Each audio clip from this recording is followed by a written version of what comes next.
Sa Tondo, Manila, nakatayo ang Port of Vitas o mas kilala bilang Pier 18. Ito ay isang domestic cargo pier na pinamamahalaan ng Philippine Ports Authority sa ilalim ng TMO North Harbor. Matatagpuan ito malapit sa North Harbor at konektado sa mga pangunahing kalsada papuntang Metro Manila, Camanava at Central Luzon. May mga open storage yards, transit sheds at pasilidad para sa break bulk, barges at lighters. Dinisenyo ito upang i-accommodate ang mga domestic vessels. Dito dinadaan ang mahalagang produkto tulad ng bigas, grains, construction materials, container at bulk cargo, at iba pang industrial goods. Mahalaga ang papel ng Pier 18 bilang reliever sa port ng Manila North Harbor. Tumutulong itong bawasan ang congestion sa pangunahing pantalan.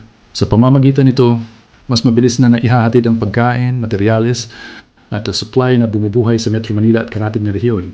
Hindi man ito kasing sikat ng mga malalaking pantalan, ang Pier 18 ay simbolo ng sipag, tiyaga at daloy ng ekonomiya. Ito ang kwento ng mga manggagawang pawis ang puhunan para may makain at maipatayo ang ating mga tahanan. Pier 18, Port of Vitas, Tondo. Isang simpleng pantalan pero sandigan ng milyon. Ito ang Port Life Series.